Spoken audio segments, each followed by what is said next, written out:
আসসালামু আলাইকুম। আজকে আনা ঘরের মাঝে দেশি শিং মাছ আর টাহি মাছ দিয়া আজকে একটা তরকারি রান্নু। এই যে দিয়া দিলাম তেল, দিয়া দিলাম হলো পেস্ট কলা,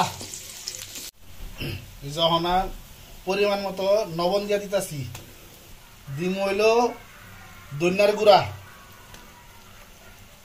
দিয়া দিমু হলদির গুঁড়া, দিয়া দিমু মরিচের গুঁড়া, বাটা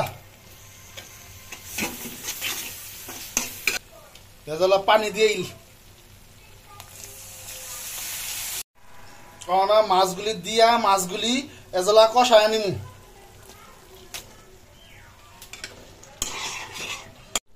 মাছগুলি কষানো হয়ে গেছে, মাছগুলি তুললা হারামু, তুললা আলু দিয়া পরে আবার আলুটি দিয়ে কষাইয়া সিদ্ধ কইরা মাছগুলা তুললা হারাইছি, এখন আলু দিয়া দিমু। আলুটা কষানো হয়ে গেছে, ওখানে খালি পানি দিমু। ওখানে কষাই রাখছিলাম মাছগুলা দিয়া দিলাম,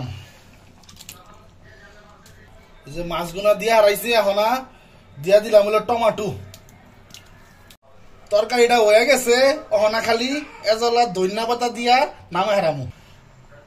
লোভনীয় সুস্বাদু একটা রেসিপি তৈরি হয়ে গেছে।